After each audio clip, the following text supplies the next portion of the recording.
Morning glory, America. Bonjour, hi, Canada.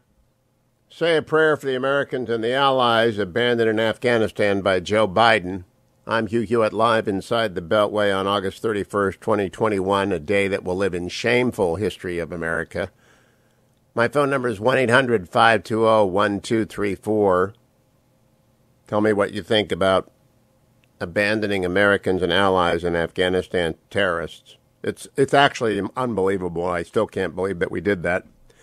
This is President Biden 11 days ago in the cloistered interview with George Stephanopoulos, cut number 17. Americans should understand that troops might have to be there beyond August 31st. No, Americans should understand that we're going to try to get it done before August 31st. But if we don't, the troops will stay. If we don't, we'll determine at the time who's left. And if there are American forces, if there's American citizens left, we're going to stay till we get them all out. That was a lie. Joe Biden lied. General Kenneth McKenzie at the Pentagon briefing yesterday said this, cut number 18. Your message to Americans and Afghan allies who were left behind? So the military phase of this operation has ended. The diplomatic sequel to that will now begin. And I believe our Department of State is going to work very hard to allow any American citizens that are left. And we think the citizens that were not brought out number in the low, very low hundreds. I believe that we're going to be able to get those people out. I think we're also going to negotiate very hard and very aggressively to get our other Afghan partners out. The military phase is over, but our desire to bring these people out remains as intense as it was before. The weapons have just shifted, if you will, from the military realm to the diplomatic realm, and the Department of State will now take the lead. We did not leave any diplomats there, so the Department of State retreated as well. We abandoned Americans in the, quote, low hundreds, whatever that means. White House Press Secretary Jen Psaki was asked, cut number 12. I know my State Department colleagues will have a more specific, up-to-date number, but let me give you an update of where things stand at this point. Of those who self-identified as Americans in Afghanistan considering leaving the country since August 14th, we have thus far received confirmation that about 6,000 have been evacuated or otherwise departed. This number will likely continue to grow as our outreach and arrivals continue, and we have been providing, as you know, regular updates to all of you on evacuations. The initial assessment, if we go back to August 14th, was that there were fewer than 6,000 Americans in Afghanistan who wanted to get out. So as we conveyed at the time, we knew that there could be an option, one, that people who had registered had already departed, or that people had registered had not deregistered, or that there would be additional people who came forward. And we believe there are still a small number. I understand you're asking for the exact number who remain. We're trying to determine exactly how many, and we're going through manifest and calling and texting through our lists, and we'll have more of a concrete number for you as soon as possible. Part of the challenge with fixing a precise number is that there are longtime residents of Afghanistan, as we've talked about in here, with American passports, dual citizens, the vast majority, who are still trying to determine if they want to leave or not, or have been over the last couple of days. In some instances, in many instances, that's because they have many family members there. That is an attempt to divert. We abandoned Americans in Afghanistan. Clarissa Ward with CNN reported this, cut number 24. I think it's absolutely crushing. Of course, Wolf. I spoke earlier on in the day with a family of 4 from Houston, Texas. They told me they had been going to the airport for 2 weeks, trying desperately to get out. They all have American passports. They had gone to Afghanistan to visit the mother's family, and essentially the issue was they couldn't get past the Taliban. They were in touch with the U.S. military. The military was trying to facilitate their departure. They are a family from Texas. There are, in the low hundreds, Americans, in the tens of thousands, allies. I don't know if state is even playing hide the green card ball, but a green card holder has the right to come to the United States. They've earned that. Last night, Matthew Downer, a Hill staffer, tweeted, a Hill staffer who was a Marine, who was a Hillsdale College and University of Michigan law grad, who I know, and is a great young man, tweeted out, right now in Kabul are American citizens who waved their passports at gate after gate but couldn't get through. And now America has left them to the Taliban. 1-800-520-1234. What do you think of this? Meanwhile, President Biden met with families of the fallen at Dover, two of whom have spoken with the press. Mark Schmitz, Gold Star father of Marine Lance Corporal Jared Schmitz, on Fox with Sean last night, said this, cut number one. Well, initially I wasn't going to meet with him, but then I felt I owed it to my son to at least have some words with him about how I felt. And it didn't go well. He talked a bit more about his own son than he did my son, and that didn't sit well with me. Darren Hoover, Gold Star father of Marine Staff Sergeant Taylor Hoover, cut number two. We said absolutely not. We didn't want to deal with him. We didn't want him anywhere near us.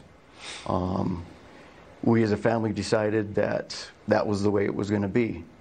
In reference to the checking of his watch, that didn't happen just once. That happened on every single one that came out of that airplane. It happened on every single one of them. They would release the salute, and he looked down at his watch on every last one, all 13. He looked down at his watch. And as a father, you know, seeing that and the disrespect and hearing from his former leaders, one of his master sergeants said exactly what you just said, that this was avoidable, that they left them over there, they had them over there and let them down. And that we can't have that. It can't happen ever again. We also abandoned Americans. Americans now are on their own. We left them behind. Mark, Yep. You want to comment on the watch incident? Did you notice the same thing? Yes, I did. I actually leaned into my son's mother's ear and I said, I swear to God, if he checks his watch one more time, and that was only probably 4 times in, I couldn't look at him anymore after that. Just considering especially the time and why we were there, it was I found to be the most disrespectful thing I've ever seen. President Biden abandoned hundreds of Americans to the Taliban, who are terrorists. He abandoned tens of thousands of allies to the terrorists. He allowed these 13 Marines to get blown up because of a refusal to provide adequate security to a withdrawal that he has planned on since at least April. It was all artificial. It was all unnecessary. There was a process that could have been followed. The Pentagon gave him a process. He rejected it. Not one soldier had been lost, not one American taken hostage in Afghanistan from the time that the Doha Agreement was signed. This is all on Joe Biden, but it is a shame on our entire country. We need to know exactly how many Americans are there. We need to know a close approximation of how many allies. But here's the problem on the allies. I had lunch yesterday with an Afghan expert from the Center for Strategic and International Studies, Dan Rundy. And we spent a couple of hours talking about what to do next with Afghan refugees in Afghanistan. And I walked back to CSIS with him and then picked up an Uber home. My Uber driver was a 29-year-old Afghan who has been in the country since 2018. He worked as an interpreter for the U.S. Army and then for Fluor Corporation from 2009, from the time he was, I guess, 16 to the time he was 27. And got his SIV in 2018, came to the country, immediately went to work in a restaurant. He was very grateful for the 2 months of apartment rent and health insurance that he received while he got himself stood up. Got a job at a restaurant, began driving Lyft, saved $3,000, bought his own car, a beautiful black Toyota Corolla, in great shape. Drives, works. He has a younger brother and a younger sister in Kabul. He can't talk to them. He can't commute with them. He cannot send them money. Western Union is shut down. The last time he did speak with them, they are in hiding. They're staying inside, not in hiding, but in their house. The sister was in college. She will not leave the house. Their parents died when he was 16, and he is not the oldest, but he is a breadwinner. There are millions of people that America has left behind but I am mostly concerned about American citizens and green card holder and allies like this Uber driver who worked for us and their families who are now exposed. Under the SIV, you cannot bring brothers and sisters, only children and spouse. His spouse came with him. What do you think? 1-800-520-1234. Joe Biden really should resign. He really should. I'm Hugh Hewitt. Stay tuned. Welcome back, America. Hugh Hewitt, joined by David Drucker of the Washington Examiner. You can follow David at David M. Drucker on Twitter. David, good morning. Does anyone at the Examiner have an estimate of how many Americans we left behind, how many green holders we left behind? No, not an independent estimate, not as far as I know, no. What is your best understanding of that number? Well, look, the U.S. military has reported, the U.S. government has reported it anywhere from 100 to 200. And, you know, the numbers of evacuees is a pretty good number. In other words, the people that we got out. But it doesn't really matter, per se, because we still have Americans in country that our government said want to leave. And that is a major problem. Well, yeah, in fact, let me play for you the reason it's a major problem for Joe Biden, which is cut 17, 11 days ago, talking to George Stephanopoulos. Cut number 17, please. Americans should understand that troops might have to be there beyond August 31st. No, Americans should understand that we're going to try to get it done before August 31st. But if we don't, the troops will stay. If we don't, we'll determine at the time who's left. And if there are American forces, if there's American citizens left, we're going to stay till we get them all out. So that's a pledge. He broke that, did he not, David? Yeah, he did. And, you know, he speaks today, we're scheduled to speak 1:30 Eastern time on, you know, what I'm calling the non-conclusion of the war. When you don't get your citizens out, when the other side's still fighting you, the withdrawal isn't complete and the war hasn't ended. It's just, you know, it's now in some different phase, call it whatever you will. And it'll be interesting to see what he has to say about it, and it'll be interesting to see over time how Americans broadly react to this notion that, yes, we pulled our military out, but we didn't get everybody out that we wanted, and we still are going to have these lingering pictures of a very chaotic withdrawal. And it's a great, you know, I mean, I've looked at this more as just a foreign policy issue in that, you know, geopolitically, with so many challenges around the world, I think this is going to have an impact on that. And how is this administration and a future administration going to manage all of this and try and deal with it? But, you know, as a matter of politics, it's going to domestic politics. It's going to test what we've experienced over the, you know, the past 5-6 years or so, that any problem a president faces lasts about 10 minutes. A new problem comes along. So how long will the American public sort of internalize how this evolved and the lingering real problems that this could cause? We've had 3 regime collapses: Cuba, Vietnam, Iran, where refugees in considerable numbers came to the United States, and we should open our arms to the Afghan refugees as well. And that's always left different political twists in different places, but we've never abandoned Americans before. And so I lived through 83. I remember the Marines getting blown up and how devastating that was. And Ronald Reagan won re-election a year later. There are profound differences between abandoning Americans and loss of life by combat troops. I just think this is, I don't know what it's going to mean. Maybe Americans are a cynical bunch and forgive him. I have trouble imagining that he'll ever be other than Joe, I left them behind Biden. Well, that's possible. That's possible that could be his legacy, and that will always be a part of his legacy regardless. But it's also possible, given the broad political support for this policy of withdrawing from Afghanistan and no longer fighting the war, that he'll be given enough credit in some quarters for being resolute enough in pulling U.S. troops out, even when he had every reason not to, and many people will say shouldn't have, that he gets some credit for that. A lot of this is going to also depend upon, and I say this loosely because the diplomatic efforts of the Taliban, it doesn't sound very serious to me because they are not serious, and they're still terrorists. But look, if they're able to extract Americans through diplomatic efforts, then he's politically going to dodge some bullet here. If the Taliban starts to hold our citizens for ransom, this is going to be an ongoing debacle that will be harder for him to escape. Yeah, Clarissa Ward reported on a family of four from Texas who tried repeatedly to get to the airport and couldn't.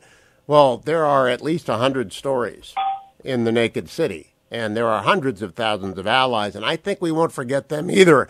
There'll be Marines and Army people throughout the country, and Air Force and Navy, who worked alongside Afghanis who are stuck there. And I had an Uber driver yesterday who's an Afghan. People will tell this story again and again.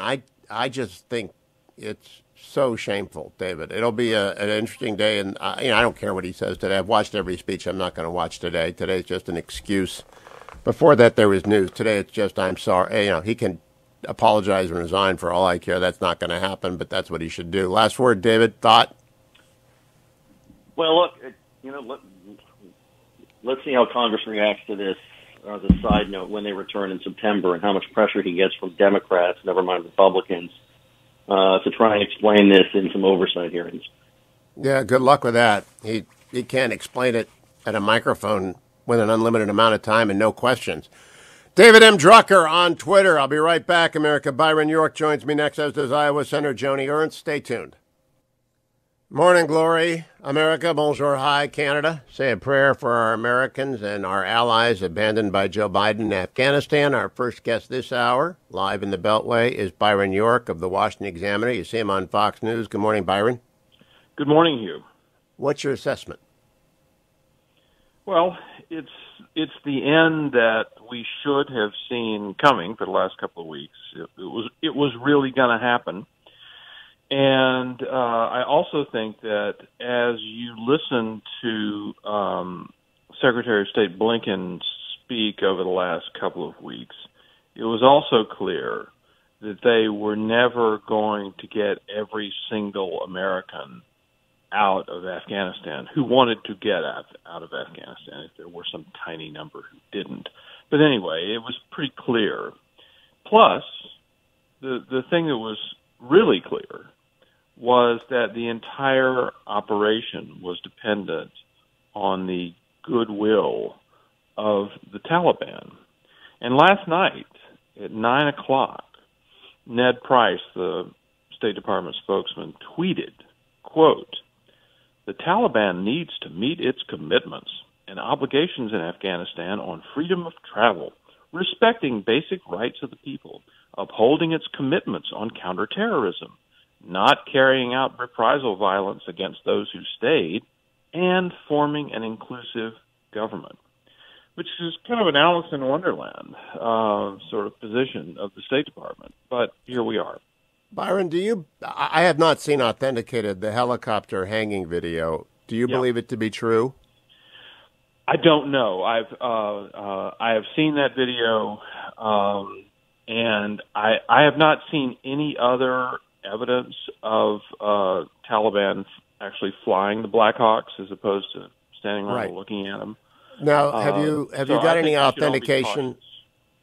I'm not reporting it as fact. I'm just asking because you're a pretty good source. There are pictures of service dogs left behind, too, which I'm not authenticating. I'm not saying is true. Do you know about them? No, both of those things Dwayne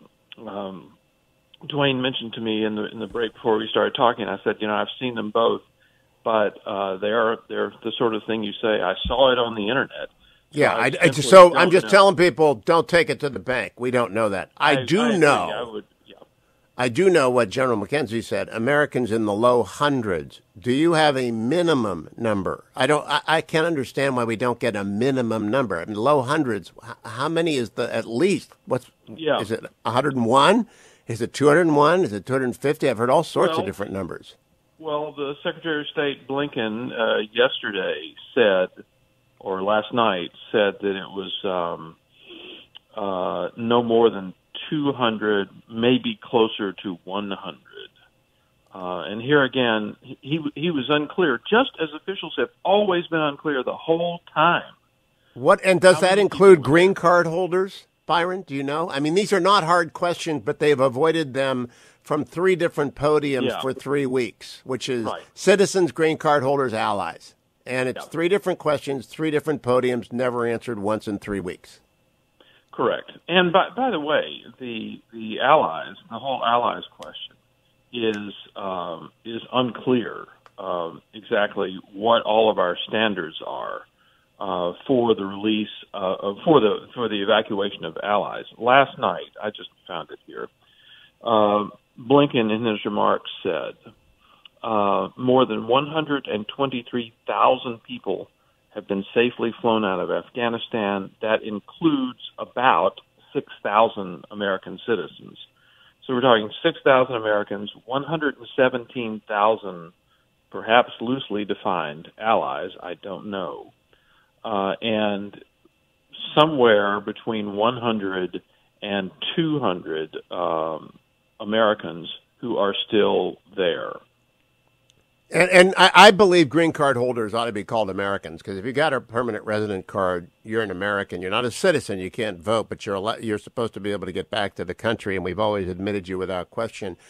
Byron, yesterday I had lunch with Dan Runde of the Center for Strategic and CSIS, and Dan and I talked at length about Afghanistan and Haiti, and then I walked back with him to CSIS, and I got a driver, an Uber, Afghan kid, 29 years old, been in the country since 2018, worked as an interpreter and then for Floor. His sister and brother are still there. They're younger than he is. His sister was in college. They're staying indoors. There's no way to send money to the country now. He's scared to contact them.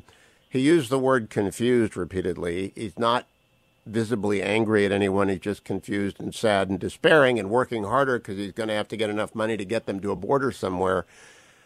What is the idea on the Hill? I think we ought to take in all 117,000, vet them when they're here like we did after the fall of Saigon, and let people stay. We have let this country down so badly. But what is the thinking on the Hill? Well, I think that they want to know more about the 117,000 because, first of all, if you remember early on in this, we heard that there were 10 to 15,000 U.S. citizens in Afghanistan. And then it turned out, according to the State Department, that number was overstated, and it really was 6,000, roughly.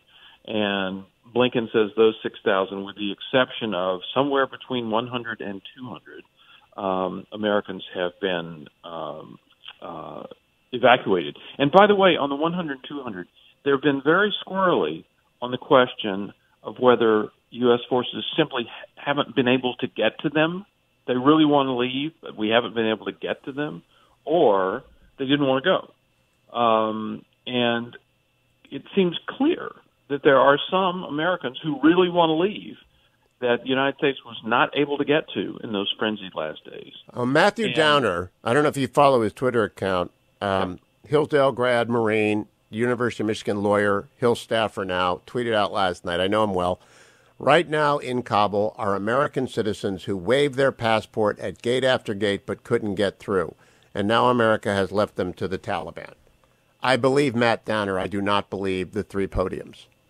Yeah, well, if that's the case, I mean, what can you say? That is absolutely clear abandonment. And by the way, it's a result of these terrible tactics, this terrible plan that the administration chose to actually get people out. Yeah, this was by choice. That it was all arbitrary and stubborn, and it's all on Joe Biden. Now, I do not. Tomorrow, Kurt Schlichter's sitting in for me because I got to fly to California and do an event with Leader McCarthy, and I'm glad to do it. But Kurt is going to sit in, and he's been talking to veterans. I'm a civilian. I don't critique the chain of command because I don't know anything about how this works. But I'm getting a lot of angry email from people who say they are embarrassed and dismayed that no one has resigned. What have you heard about this? Well, civilians can critique the chain of command. I know. I just don't. I choose not to because I don't know anything. Well, but obviously we've built civilian control of the military. Right. It's one of the sacred principles of our government. I think that as far as Republicans on Capitol Hill are concerned, you're seeing one desire to know most of all, why weren't all U.S. citizens taken out of Afghanistan? 2, who are the 117,000 who were non-Americans who were taken out, and what were the standards used to vet them? 3, what in the world is happening with the billions and billions of dollars of weaponry and machinery of war that were left there?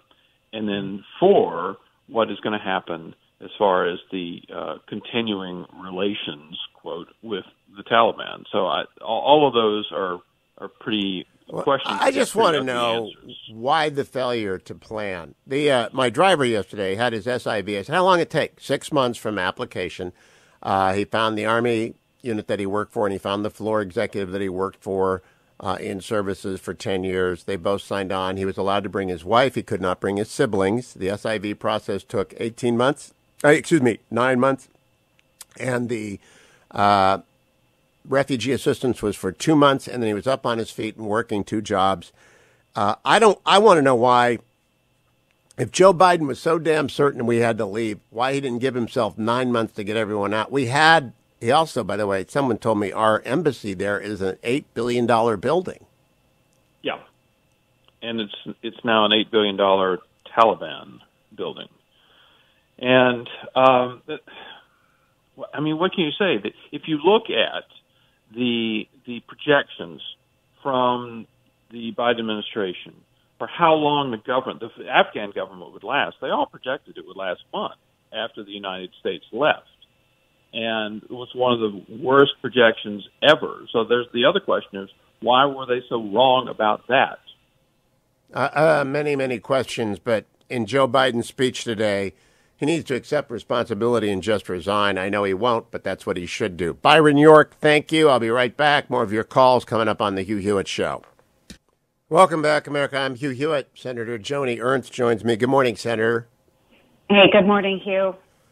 Just before you called, I had a call from Phil in Orlando, who is a veteran and a Gold Star father, and he told us the name of his son, Staff Sergeant Robert Miller. I looked it up. Staff Sergeant Miller is a Medal of Honor recipient for conspicuous extraordinary gallantry in Afghanistan on January 25th of 2008. His father did not mention that because he was speaking for Gold Star parents everywhere. They're in agony over this debacle, Senator, and I mean, the humility in the fact that he didn't tell us his son is a Medal of Honor recipient is itself honorable, but I think he wanted to make a broader point, which is it's a very tough time for people like you and for veterans, but especially for Gold Star families. Yeah, absolutely, Hugh. And one of my dearest friends is a Gold Star wife, and she has been speaking quite loudly. She's been, out talking on radio shows just that the sacrifice that her husband made in Afghanistan nearly a decade ago. And our Gold Star families are often those forgotten ones. They have sacrificed so much, and yet they fall outside of the normal everyday thinking. We're thinking about our wounded. We're thinking about the veterans that served because we can speak out. But we, allow the memories of those Gold Star families, their loved ones, to just fade away. And we shouldn't ever do that because their sacrifice is greater than any of us. Now, I want to add, I don't think anybody's service was in vain. I happened to have had lunch yesterday with a CSIS expert on Afghanistan, Dan Rundy, and I walked back to his office with him, and I got an Uber, and the driver is a 29-year-old Afghan expat who got his SIV in 2018 after working for the Service and Floor Corporation from 2008 to 2018. He's left behind a brother and sister. They couldn't come on an SIV, but his wife is here. His sister's in college. That might go away, but the country got a lot of freedom for 20 years, and he hopes may have changed enough that the Taliban can't change it back. What do you think, Senator? Well, I do think that he is right, and I think that thinking is right, is that there is a seed that has been planted in Afghanistan with the brightness and hope that America and her allies took into Afghanistan. But even greater than that, the sacrifice of the men and women that served in the global war on terror they provided safety here on the homeland. They took the fight to the terrorists overseas so that we could continue with daily lives here in the United States of America, so that we didn't have to face another 9/11. And that is one of the greatest gifts that these warriors, our soldiers, sailors, airmen, Marines, could have given to us over the past 2 decades. Their service has not been in vain. I am so thankful for all that they have given. But what I have not heard our commander-in-chief are those words. He has not said thank you to the global war on terror veterans. I haven't heard him say thank you to those Gold Star families who gave that ultimate sacrifice. Not a single word. I've heard him say thank you to the people that were working at the airport, but he refuses to acknowledge the wonderful job that our service members did over the course of the past 2 decades to keep our homeland safe. Senator, do you have any idea how many Americans we abandoned? I know General McKenzie said in the low hundreds. I've heard various estimates, but it doesn't tell us about green card holders. It doesn't tell us about SIV eligible people. But Americans, just pure Americans, do we know how many? No, we don't, Hugh. And this is the really hard thing, is that when Americans are in Afghanistan, they don't have to tell our government that they're in Afghanistan. We may not know where they are, but of those that we do know are in Afghanistan, those that have been reaching out to congressional offices, the State Department, we need to have a full accounting of every American that is in Afghanistan. So we keep getting these numbers, 200, maybe as few as 100. Well, folks, we need to know that. There's a minimum number. Too many. I understand that they can't be certain about how many are there, but they can be certain about a minimum number. But from 3 podiums, the Pentagon, State, and the White House, repeatedly over 3 weeks, no one has given us a minimum number ever. And it's a dereliction of their duty to inform the United States. Now we're going to start finding out what's happened to these people. And so, Senator, what kind of accountability do you want from the president and his chain of command team at State, which is responsible for the fiasco and not getting Americans out, and the Pentagon, which is responsible for the plan or non-plan that went into this catastrophe? Right. And accountability does need to happen. And that is something we need to focus on in the upcoming weeks. But I would say that right now, we need to finish the evacuation. The administration left our own American citizens behind. So whether they were Americans, of course, those SIV recipients, the at-risk personnel, they're still in the country. So what we do need to do is continue the effort to pressure the administration on whatever authorities they need to make sure we continue and finish the evacuation. Whatever that is, we need to make sure we get those Americans out. Afghanistan is back to being a hotbed. Our global counterterrorism fight has changed significantly. We have to keep our eyes and ears open more so than we have in the past, because we no longer have those eyes and ears within the country of Afghanistan. And then we need to start reassuring our allies and partners around the world. The U.S. has suffered a heavy blow under Biden, President Biden. He has pulled the rug out from under our closest allies. And what they believe is that the U.S. is no longer a completely reliable ally. So then going back to your question, Hugh, once we have started on all of those things, once we get those Americans out, then we have to turn back to our leadership and start those investigations. We have to know who knew what when, why did it happen the way it did, and who the heck allowed this withdrawal to turn into an emergency evacuation, the biggest debacle that we have seen in our history going back decades. So, yes, there has to be accountability, but my focus right now is still very much on those Americans that were left behind and ensuring their safety. You know, the Biden administration can't just wash their hands of this right now and say, oh, well, we did our best. No, absolutely not. We have to keep going. We have to get accountability of those that are still in the country. We have to know those numbers, and we've got to figure out how the heck we're going to get them out. It is the political interest of the president to not have specificity, to not have names and faces on these Americans and on these green card holders. It is accountability to get those names, faces, and to be known. I've never met a hostage family that did not want publicity. I don't know if they're hostages yet or if they're in hiding, but we need to know. Senator, last question. Mm-hmm. If I'm an advisor to President Xi, I say the United States president is weak and infirm, based on everything that we have seen. Weak and infirm. If you're going to strike now. And I think Putin makes the same calculation. How do we deter that? That is very hard when you have weak leadership as demonstrated through this administration. But to your point, you are correct.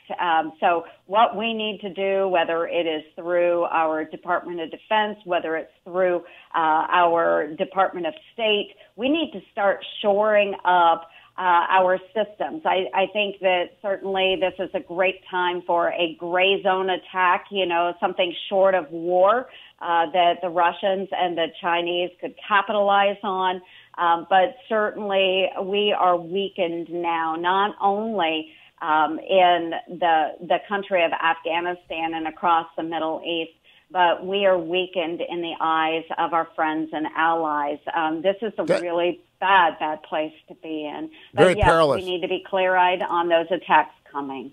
Do they dare bring a JCPOA 2.0 to the country now? I mean, will anyone trust them, even Democrats, even the left? Would anybody trust this gang to negotiate with the killers in Tehran? Oh, for heaven's sakes. I mean, we just negotiated with the Taliban. I think JCPOA 2.0 is probably the next item on this president's list. I can't believe the man has pushed out so many mistruths. Yes, we could say lies, one being will not leave Americans behind. Well, we just did.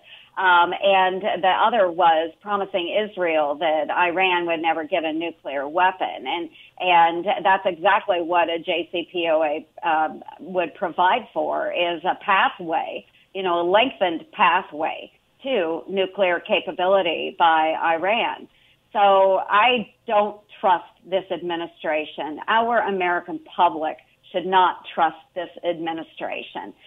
It is very, very disappointing what we have seen over the course of the last month or so in Afghanistan, and especially in the last several days as we tried to get as many Americans out as possible. I don't trust them. I don't at all. Senator Ernst, on that note, thank you for calling in this morning. I appreciate your service. Welcome back, America. I'm Hugh Hewitt, joined now by Congressman Michael Waltz from Florida's 5th Congressional District. Congressman Waltz, it's always good to have you. I always tell people my son works on your staff, so we get that out of the way. I want to tell you that earlier this hour, Phil from Orlando called, an American veteran who is a Gold Star father. His son, Staff Sergeant Robert Miller, he mentioned his name, but he didn't tell us. I looked up during the break. That is a Gold Medal of Honor recipient. Staff Sergeant Miller was a Special Forces, like you, Green Beret, died in Afghanistan, and for conspicuous gallantry received the Medal of Honor. His father was talking about the extraordinary grief Gold Star families are enduring during this. And as a combat veteran of Afghanistan, what do you say to him? I think they did so much good that we can't overlook. Yeah, no, thank you so much for raising that, and for the veterans, for the Gold Star families, for the victims of 9/11 even. I want them to hear me crystal clear. Their sacrifice was not in vain. An entire generation of Americans were kept safe.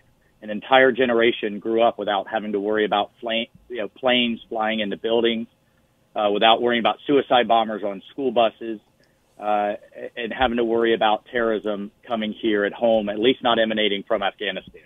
And so they should be proud of that. I'm proud of that. I wear a bracelet of the Green Berets, several of the Green Berets that I lost overseas, and I tell myself every day to be worthy of their sacrifice as I continue to serve in Congress. It was not in vain, but to your point, people are struggling. The Veterans Hotline has seen a serious uptick. I've never seen the community so despondent, so depressed, and just really questioning what was it all for.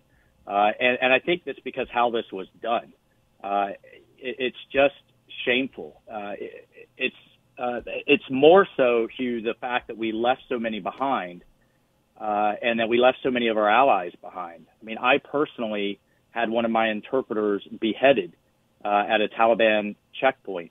I had an Afghan soldier die and bleed out in my arms as I was trying to save him. To this day, I still take care of his family and send money to his children. So this administration just had no clue the emotional investment that this community has made in our longest war, and to end it the way that they have. And by the way, I don't even like saying that. The war hasn't ended. This administration's only extended it. And what has me so upset is future soldiers are going to have to go back after the homeland is threatened again, which I fully believe and in Biden's intelligence community says is going to happen. And after the homeland's threatened again, our future soldiers are going to have to go back, but now they have no bases. We gave them all away. We have no local allies. They're literally being hunted down as we speak. And we're going to have to face a terrorist army armed to the teeth with billions of dollars of American equipment. It's infuriating. And he has every right to be upset. But his son's sacrifice is not in vain. Congressman Waltz, yesterday I happened to have had lunch with Dan Runde from CSIS, and we walked back to his office. I got an Uber driver who was a 29-year-old Afghan man who came here on an SIV in 2018 after serving the American military as an interpreter and floor as an employee for 9 years. His brother and sister are still there, younger. They're hiding. His sister was in college. His brother is older. There's no way to even get them money. But I do think that those who are struggling have to realize that this driver and thousands of other Afghans lived normal lives for 20 years, and many of them got out and will recover, but because of their sacrifices. It's just not in vain. It's just Joe Biden is acting like it is. Yeah, look, I got a message from a Middle East, an ambassador from the Middle East, and he said that, the message across the region is jihad is won and democracy is lost.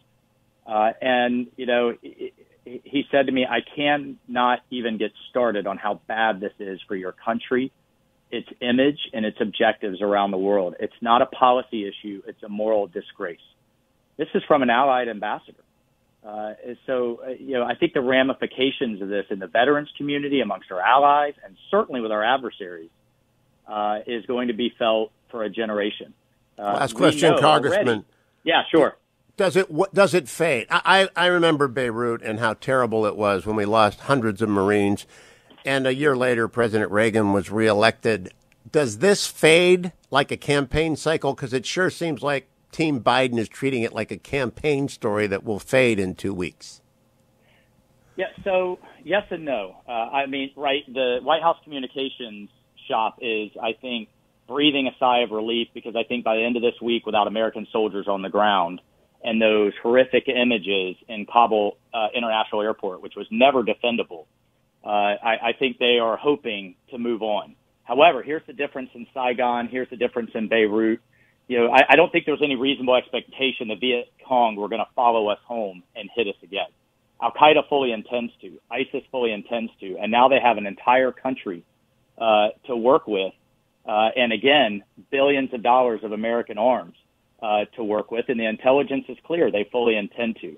So it's going to come roaring back, whether it's in the form of American hostages that the Taliban, ISIS, Haqqani are going to take every time they have a demand for international legitimacy, currency, what have you, or it's going to come roaring back in terms of threats to the homeland.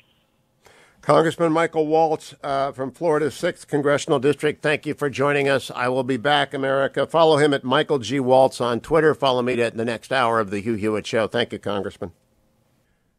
Morning glory, America. Bonjour, hi, Canada. Say a prayer for the Americans and the allies held hostage in Afghanistan, left there by Joe Biden. I'm joined by Jim Geraghty of National Review, author of Morning Jolt. Jim, I never thought, I've been doing this for 30 years, I never thought I would find myself saying an American president left more than 100 Americans in the hands of terrorists knowingly. Yeah, and we should point out when you say more than 100, Milley said yesterday, he said, in the very low hundreds. Blinken said under 200 and likely closer to 100. But this morning's New York Times puts the number at fewer than 300. And this does not, I don't believe it counts green card holders. This is, to me, an utter failure. 3 different podiums in the Pentagon, the State Department, and the White House. 3 different numbers, which is citizens, green card holders, and allies. And we haven't got one answer. That's 9 shots at one answer among the 9 facts that we need, and among the 3 facts we need. And we get nothing from these people. Nothing. That is the most glaring and egregious broken promise. And, I'm sure you don't have to play the cut. I just have it written right in front of me. Oh, let me play the cut. Let me play the cut. Let's play cut number 17, Joe Biden talking to George Stephanopoulos. Americans should understand that troops might have to be there beyond August 31st. No, Americans should understand that we're going to try to get it done before August 31st. But if we don't, the troops will stay. If we don't, we'll determine at the time who's left. And if there are American forces, if there's American citizens left, we're going to stay till we get them all out. Pretty cut and dry, Jim Geraghty. Yep. And by the way, I also noticed that Stephanopoulos is pulling teeth there. Biden did not want to give that pledge, but he gave it. Yeah, he did, but he didn't mean it. And one of the things, I guess, I can preview today's morning jolt to your listeners, Hugh, before it gets sent off to the editors.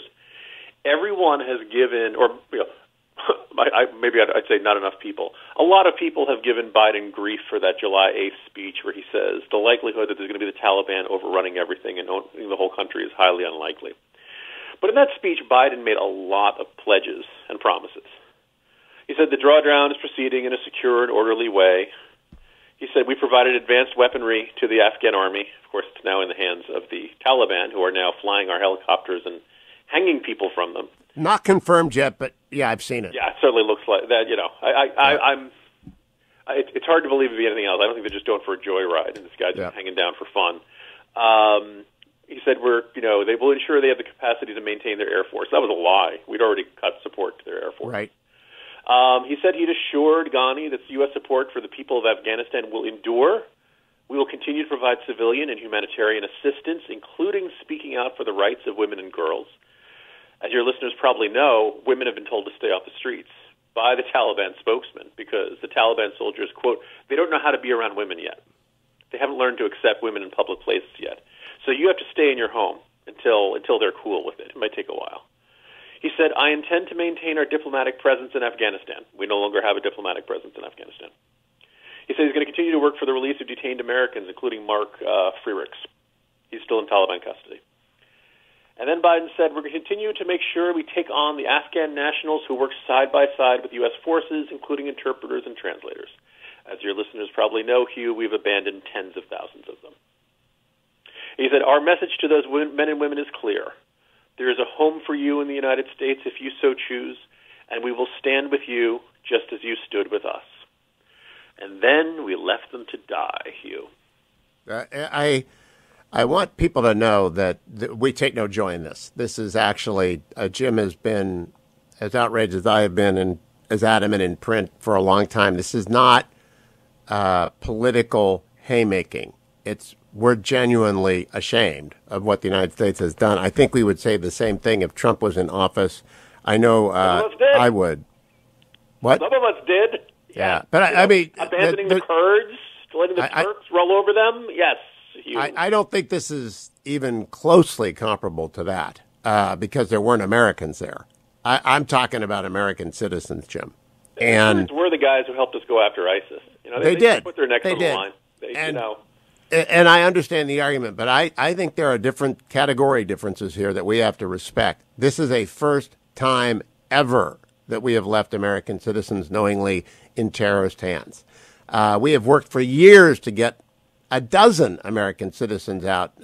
Trump got 55 out, I believe, over the course of 4 years.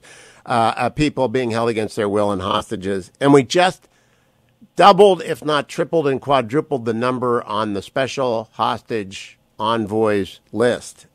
I also want to talk about, though, Phil, who called in the second hour. Phil from Orlando is a veteran. He's a Gold Star father. He mentioned his son, Staff Sergeant Robert Miller. I looked him up.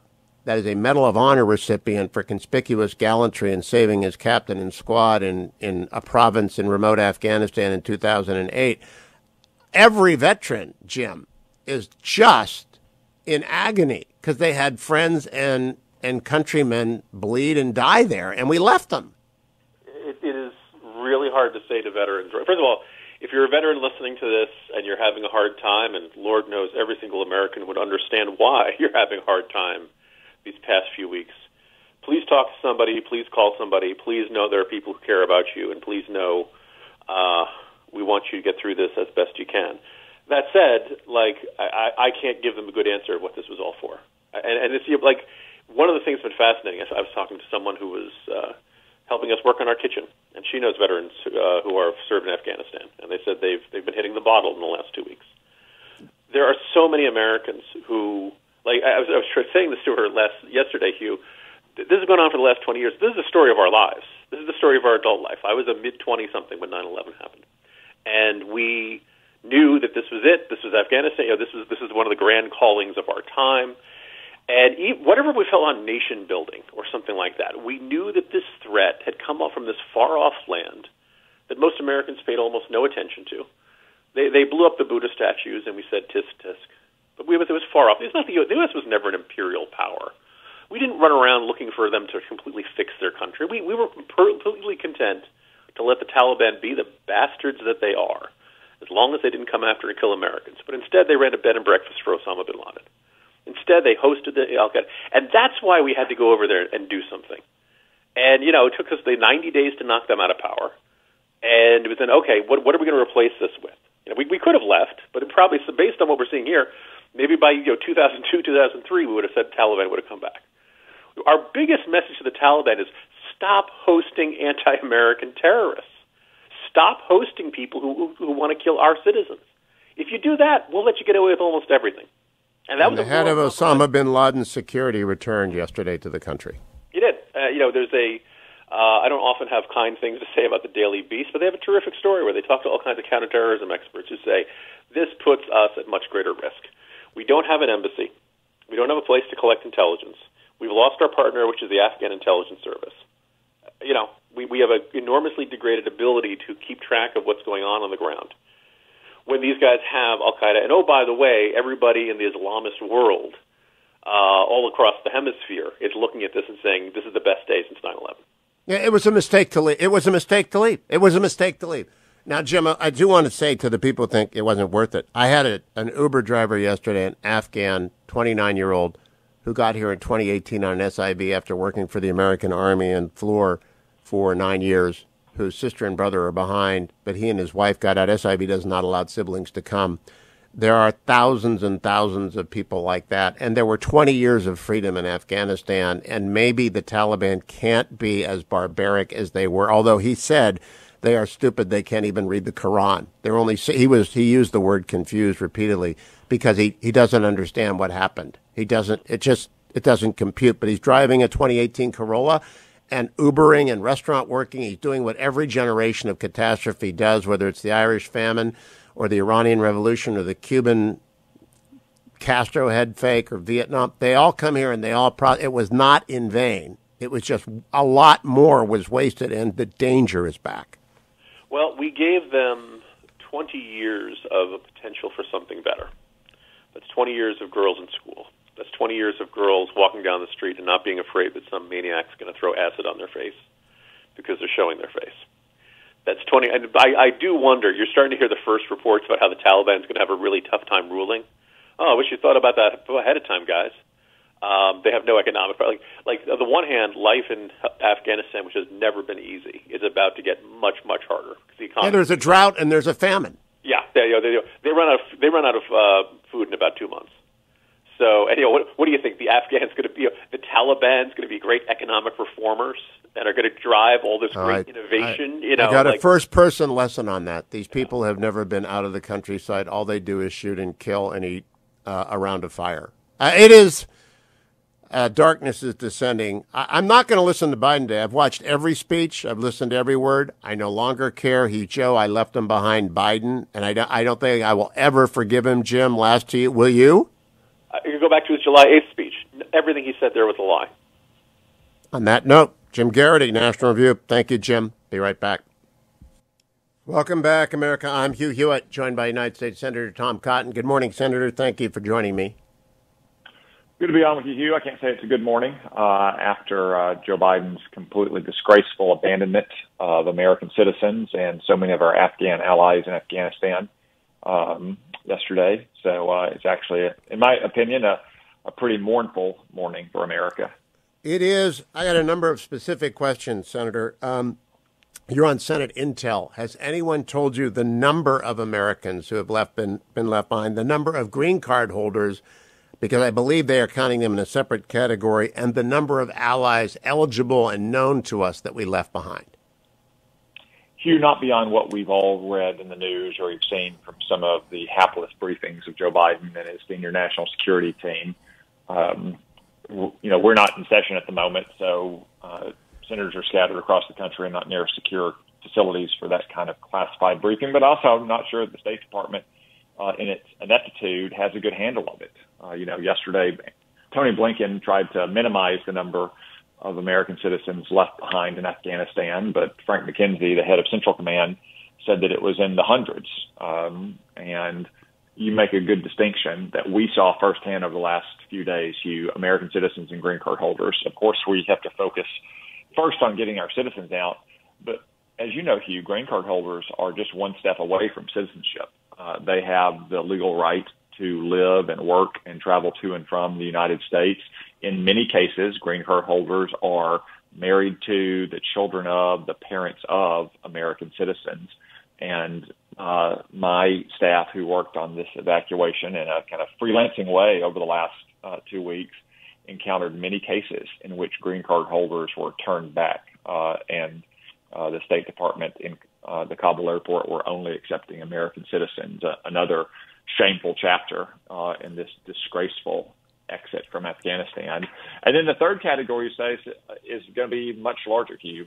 Those Afghans who were loyal supporters of our troops in Afghanistan for the last 20 years, who were approved for a visa, who were vetted, yet who were left behind. Well, at the same time, the Biden administration was allowing what is likely to be thousands of Afghans who had no particular relationship to the United States military to fly out and get into third countries like Qatar and maybe even come to the United States. So it's just been incompetence, ineptitude, and disgrace all around. Now, Senator, for 3 weeks there have been 3 podiums at the Pentagon, at the State Department, and the White House, at which briefing after briefing have engaged in duplicitous, I can only say duplicitous, non-information sharing, because there are certainly available minimum numbers of Americans in the country, minimum numbers of green card holders, minimum numbers of allies, and if we were leaving yesterday, we should have told people we were leaving yesterday. I'm astonished at the duplicity. Has that struck anybody but me? I know how to brief. I know how to give people facts, and I'm a lawyer, and I just heard duplicity. It would never survive a deposition or a cross-examination. It was just duplicitous.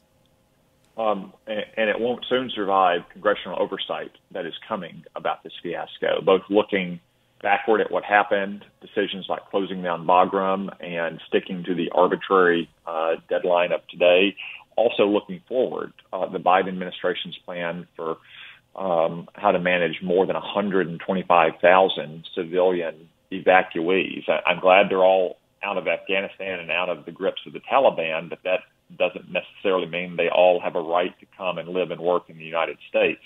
As for the duplicity, Hugh, I think from the beginning, the Biden administration has treated this fiasco like a one-day bad campaign headline. That Joe Biden, was back in the summer of 2020, and he went on some progressive talk radio program and stuck his foot in his mouth once again, and they had to go out and clean up what he said and just kind of grit through a bad news cycle. But the next day, it would be a new set of stories. That seems to be the way they've treated this from the beginning. And, that's one thing you can do on a campaign when there's just a bunch of words flying around. But this is not a campaign. This is reality. And the reality is Joe Biden promised the Taliban he would leave by August 31st. He promised American citizens in Afghanistan that he would stay until he got them all out. He kept his word to the Taliban. He broke his word to our fellow citizens.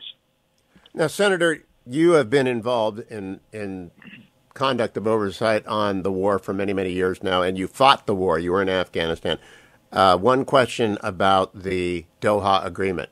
Did it oblige the United States to leave by a date certain? To the date was May 1, but there were also conditions on the Taliban, conditions that the Taliban started violating almost immediately and then continued to violate this year. I'll also point out that Joe Biden has chose this arbitrary deadline of September 11th, and then he backed it up 10 days to August 31, despite that May 1 agreement. So you would think that if Joe Biden decided, well, we're not going to leave by May 1, we're going to leave by September 11th because he thinks that provides some kind of potent symbol, he would have been willing to back it up a few more months so we can get out of the peak of the fighting season and into the quiet winter season. But no, he wanted his big September 11th symbol. Well, the symbol that he got is a disgraceful abandonment of Afghanistan and the Taliban flag flying over what was the American embassy in Kabul just 3 weeks ago. Now, Senator, I want to make the point I've been explaining to people. If you enter into escrow to buy a house and there are conditions, and those conditions are breached, you don't have to buy the house. If you enter into an escrow and you offer to sell your house and there are conditions attached to the sale and those conditions are not met, you don't have to sell the house.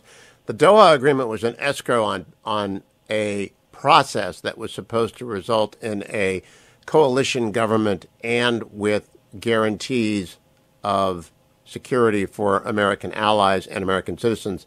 They violated that in March when they attacked Forward Operating Base Chapman. It has not been operable since then, in my view. I think it's nonsense and propaganda to utter anything other than that. Let me ask you about a specific call I had this morning from Phil Miller in Orlando, an Army veteran like yourself. He is also, sadly, a Gold Star father. He mentioned his son, Staff Sergeant Robert Miller. He did not tell me, I looked it up during a break, Staff Sergeant Miller is a Medal of Honor recipient for extraordinary bravery in Kunar province in Afghanistan in 2008. And he wanted to let people know how very, very difficult today is for Gold Star families who are wondering, was it worth it? I have my views that absolutely it was, because I had an Uber driver yesterday, a 29-year-old SIV holder who got out in 2018 and whose brother and sister didn't, but he and his wife are here. I believe we gave them 20 years of freedom and we saved a lot of lives and liberated a lot of people. But what do you say to people like Phil Miller and other Gold Star families, who I'm sure you meet on the campaign trail? Well, first, I want to express my gratitude once again to all the veterans who served in Afghanistan, and especially the Gold Star families who lost their loved one in Afghanistan. And there's no question in my mind that all of their sacrifices, including that ultimate sacrifice, was worth the noble effort in which they engaged for 20 years. And the success, which was a great success after 9/11, is that Afghanistan has not been used to launch another terrorist attack against the United States for 20 years. And considering the number of foreign terrorists that had congregated in Afghanistan, that had remained there, or that would travel there over the last 20 years, that is a great achievement. And I've explained that to some of the Gold Star families that I know in recent weeks, and they all agree that they are very proud of what their loved ones accomplished. They're very proud of what all of our troopers accomplished over the last 20 years, even if, like Mr. Miller, they are dismayed by the shameful way in which Joe Biden executed this decision to withdraw from Afghanistan. Now, Senator, I am not any military expert, and as a civilian, I withhold any kind of critique of the operation of the Pentagon and the chain of command from the Secretary of Defense down. I think Joe Biden is absolutely a disaster and that Tony Blinken ought to resign. But I'm wondering what you think about the military here. Did you expect resignations? Ought there to be accountability as a soldier, as on armed services and oversight with experience and knowledge that I don't have? What do you think of the planning here? Hugh, we need to get to the bottom of that. These are relatively simple, straightforward questions for which there are relatively easy, knowable answers. Just take the example of closing Bagram Air Base. I can assure you, as someone who served in the military, that there are PowerPoint decks sitting in the Pentagon about the courses of action to take with Bagram Air Base. And we need to know who saw that deck and who made the decision. Was that a decision that was made at the uniformed officer level? Did, say, a general officer make that decision? Did Secretary Austin make the decision? Or, as I suspect, was that decision made by people like Jake Sullivan, Ron Klain, or Joe Biden in the White House? Again, these are relatively straightforward and simple questions for which there are paper trails, and I expect the Congress will be very eager to find exactly who was responsible for some of the disastrous tactical decisions that led to the chaos of the last 2 weeks. And if that stopped at the general officer level, then yes, there should be accountability. Do you have any question? I'm looking at the video on our YouTube channel of the Chinook helicopters left at Kabul airport. We've been told they've been disabled. I can't understand it. Why are they Why were they not loaded onto a plane? How can we leave that there? Hugh, again, those are the kinds of questions that we'll be probing in the Armed Services Committee. Not just how the equipment from the Afghan army fell into Taliban hands, but the equipment that was in our hands that we left behind. Those, again, questions we want to get the answers to. It's not clear to me either why they weren't removed or why they weren't blown in place. But again, these are all relatively straightforward, knowable questions, and we expect to get the knowledge, and we won't tolerate bureaucratic stonewalling or finger pointing or spin. 1 minute left, Senator. China has to look at Joe Biden to see a weak and infirm commander-in-chief and accelerate any plans they have. Ditto Putin. What do you hope they get message other than that? Well, unfortunately, we've already seen China taunting Taiwan as a result of Joe Biden's shameful abandonment of Afghanistan. I think our adversaries around the world are going to recognize that Joe Biden is incompetent and impotent and feckless. In the same way that after Barack Obama's infamous Red Line moment in Syria, you had Xi Jinping militarizing islands in the South China Sea, contrary to his promises, and Vladimir Putin invading Crimea less than a year later. So much of America's security guarantees are bound up in the way our adversaries perceive the American president, and unfortunately, the world perceives Joe Biden as impotent, weak, and incompetent right now. Senator Tom Cotton, thank you for spending time with me on a very dark day in American history without precedent. We've never left Americans behind like this. Thank you, Senator.